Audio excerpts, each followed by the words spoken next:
I think the thing that we're missing the most in life is awareness. We are all stuck in this fast-paced world that we live in, and we end up conforming, the way I put it, to being a pinball in the game of pinball, meaning we end up bouncing off all the distractions that life throws at us, and we end up letting those distractions control us instead of us taking a step back, quieting everything, and learning how to play the game instead of the game playing us.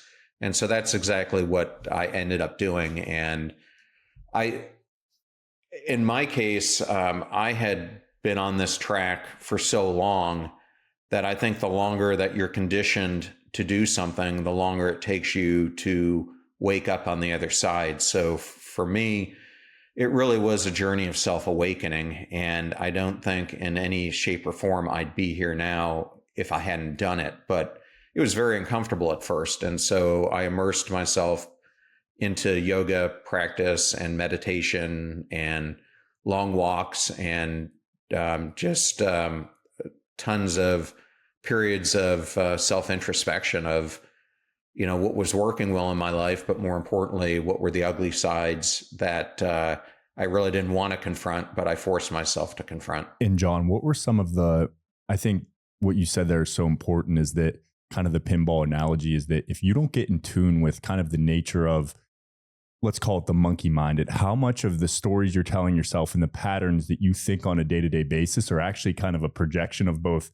the outside world, your childhood, just all of this stuff that kind of piles up, and you don't realize it's kind of the software that's running, or the algorithm that's running in the back of your head that's leading to the decisions you're making. In your personal journey, what were some of the stories you recognized? I know you said repression, but what were some of the underlying stories you recognized and then were able to get some separation from, as to what could have been contributing to you feeling kind of invisible even through your corporate and military career? Yeah, well, for me, it really all started at a very young age when I was somewhere between 5 and 6 years old. I was playing with some neighbor kids. We were just playing a simple game of tag, and things started to get rowdy, as they typically do when you're at that age. And we got more and more physical, and I happened to be running from my next door neighbor when he pushed me from behind and it kind of propelled me in the air to crash through our basement window. And I awoke coming out of a coma to having tubes in my head and stitches over the top of my head, and realizing I had a traumatic brain injury. But for me, the invisibility just got worse from there, because it caused me to have vision issues, leading to having to wear a patch on one of my eyes for about 3 years, which you can imagine how that went when you're 5, 6 years old. I suddenly developed a stutter and a severe speech impediment. I had cognitive issues, chronic migraines, learning difficulties. And so the only thing I wanted to do was try to curl up into a ball at that age and not have people talk to me, not recognize, because I was so self-conscious of everything that was going on with me. And I think that invisibility, I eventually met a speech therapist who kind of helped me not only work on getting through my speech impediment, but helped me see my true self underneath this. But it also made me think that I always had to do things better than everyone else to prove my worth. And I think that is what carried then forward. Certainly going through the Naval Academy,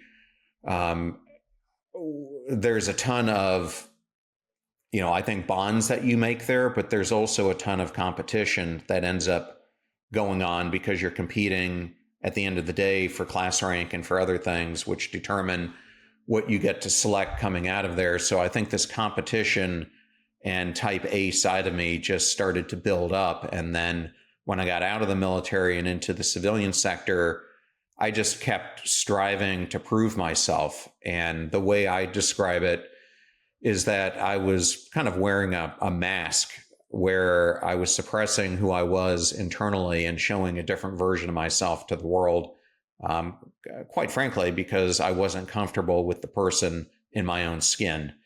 And because I was hiding that version of me, that inner person really felt invisible, because I wasn't showing truly who I was, because I didn't think I was going to be accepted.